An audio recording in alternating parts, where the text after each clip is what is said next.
Hi, my name is Joseph Alai. Welcome to my channel. And today I want to talk about 3 hacks for visualization to get what you want in an easier, faster way, especially if you struggle with visualization or imagining properly. So first of all, if you haven't already, definitely subscribe for my channel and hit the like button. It does something to the analytics in YouTube and makes this video very viewable by others. And so let's go right into it. So I'm talking about 3 hacks that I use personally and that some of my friends use in order to, in a more easy way, imagine to impress the subconscious mind to get what you want. And so the first one of these hacks is the memory technique. So the memory technique is one that I was going over with a friend earlier on the phone.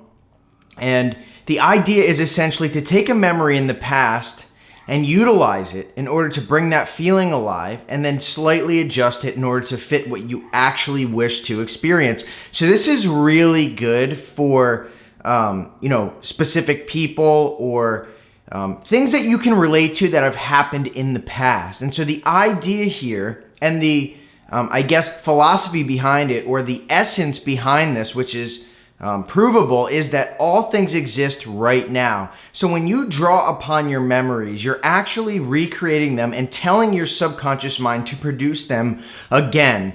It's a very important idea that all these things exist now. So when we go into the future, when we go into the past, when we're even right here, what's happening behind the scenes is that whatever you're bringing forth becomes impressed on the subconscious and manifested outward. You will bring it and draw it into your experience. So it's not when you're going into the past, it's actually in the past. I mean, in a sense, yes, you've experienced it in the past, but bringing it into the mind again saturates the mind in a way that it impresses the subconscious, and then you'll experience it again. And this is why you see people repeating the same thing over and over again when it comes to tragic or events that really impress upon you, that you continuously think about. And so we can use this to our advantage, however. And the way that we use this is, as I said, we bring a memory, a good memory, a happy memory, a memory from which we can draw a lot of detail or emotion that we're emotionally attached to. In this, when we're emotionally attached to something, it will become much easier to add the detail. It already exists in a certain fashion. And so a lot of the times what I hear is that when imagining, it's difficult to add feeling. It's difficult to make it feel real. It's difficult to make it as real as this reality. Now, I don't expect you, if you're just beginning, to be able to immediately make your imaginal acts as real as this reality. And in fact, it's even at times difficult for me to do that. But getting it to higher degrees of saturation or intensity or reality or naturalness is a crucial aspect in accuracy in getting what you want. So to bring a memory into your imagination, and for example, the one that my friend was using was, she was at an amusement park with a specific person. And so she had that memory of the past, and it was a great memory. It was happy. There was a lot of detail that she remembered. And this specific person, she's desiring, so in the past they had split up due to some circumstances, but the desire then is to manifest him. So what she is doing, and I have done things like this in the past as well and found extreme success, is because she said she was having a little bit trouble figuring out what to imagine, what kind of details to add, she took her memory, brought it into the imagination, and then modified it to fit more of a current desire. So in the past, obviously, actually, this is not obvious because in some cases there are marriages, but she was not married in the past. But in this case, that is the aspect that she's drawing into this. And a few more details. So when she closes her eyes and she brings the memory into her imagination, she starts to add all the emotion and vividness of experiencing it. Now, what a better way to experience reality than having already experienced it and bringing it forth into your imagination? That's the best possible case. And so from there, when she feels the excitement of this and happiness and joy and all the sensory vividness of the actual memory itself, she then modifies it to fit the desire that she has. And just to drive this home, in doing so, even if she did not modify it to fit what she wanted and just was bringing up this memory of the past, it will manifest again in its likeness. But modifying it to fit what she wants, she now has the authentic and natural feeling of the wish fulfilled impressed on the subconscious mind in an altered manner, which is a slight revision of sorts, but it manifests now. So that's the first one. The second one that I want to talk about is very similar to that one, and it is taking a memory of the past, something that's successful, happy, joyous, and then completely changing it once you can get the emotions and the happiness involved and change it to what you wish to experience. So this is also useful if you cannot capture the feeling of the wish fulfilled. Now, with imagining and manifestation, the idea is to emulate the scene in reality. It's to emulate your perception in reality. And so when we bring this conjured scene of our desire, whether it be a specific person or money or freedom or a vacation or people treating you right or whatever the case may be, when we have this desire, if we do not know how it would feel in reality, there's many different techniques that you can use in order to add some type of emulation of reality.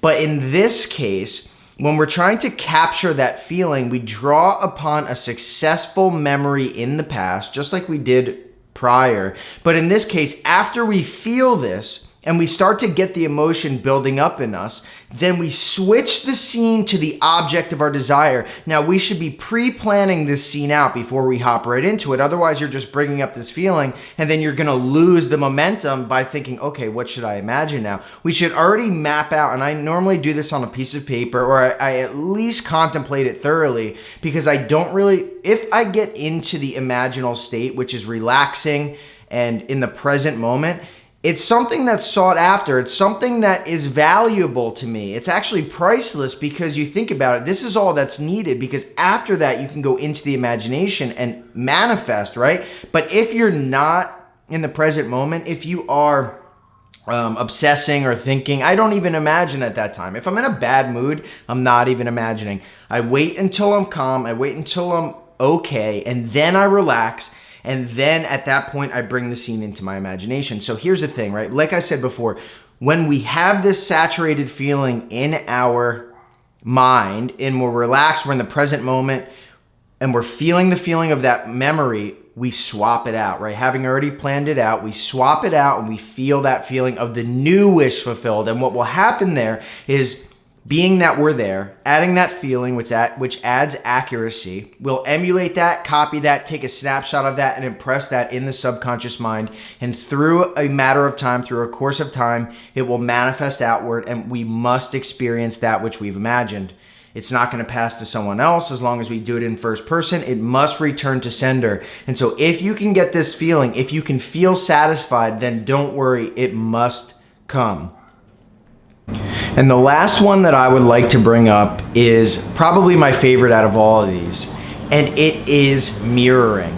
So mirroring is the idea that we find someone who already has that which we desire, and we think of what it would be like if we were really them. So for me, I don't know about you, but sometimes it's difficult for me to fathom myself as a specific type of person, to fathom myself, say, like, for example, with a specific person, or with a bunch of money, or with freedom from a job, whatever it is, or even imagining myself as a great manifester, because you can do that as well. So what we do, and I do this often, and it's become so incredibly simple. If you want something and you don't know how it feels, you take someone else and you can start to contemplate, what do you think it felt like when such and such did such and such? Like, I'll take an abstract example.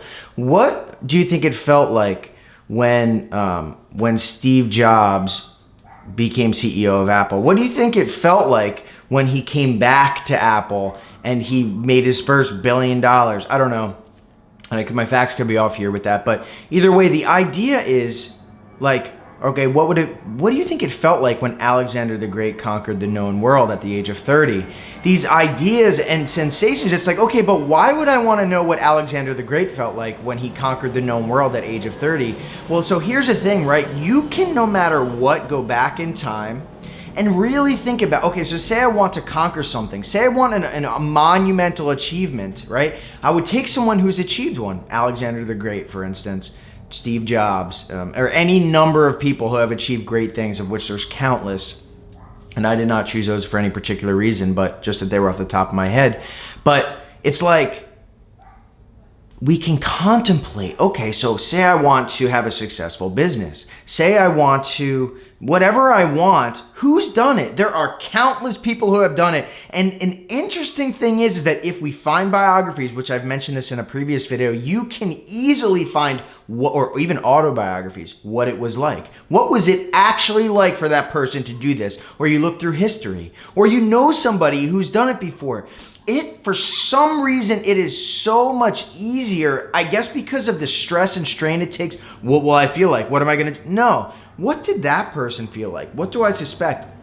And once we target that, we just take that and we bring that into ourselves. So I step into the shoes, so to speak, of Alexander the Great, of Steve Jobs, and I start to emulate that feeling. I start to bring that scene forth. It actually is fun and exciting to do this. And this is what imagining and manifesting should be. Fun. We take that, we saturate ourselves in that, and then we kind of imagine what we would be thinking in their shoes and then take it and apply it to our situation. I would be, if I had started a successful business, what would I be thinking in the mind of Alexander the Great? I would be, confident and secure and all these things, and it would be so simple. And I've done this before with people, especially like Neville Goddard, whatever. And it works. And then you take that feeling, you bring it on, you imagine yourself as that style of person in the wish fulfilled, and you can even become people like this. You can become the character traits of people by emulating what you think it would feel like. And so that is kind of what I would do for 3 hacks that would absolutely simplify the art of visualization, which a lot of people have trouble with from what I found. And in fact, my coaching clients, out of all the techniques, visualization is the one that seems to get people problems. But with that said, practice. Practice makes perfect. If you practice, you will easily, over time, don't stress out, you will over time strengthen yourself and you'll be able to imagine stronger, which comes with a whole new set of gifts. So I want to link you to a couple videos on techniques and as far as how to strengthen your imagination. So I think you'll enjoy those. So definitely subscribe to this, like this video, and stay tuned for more. Thank you.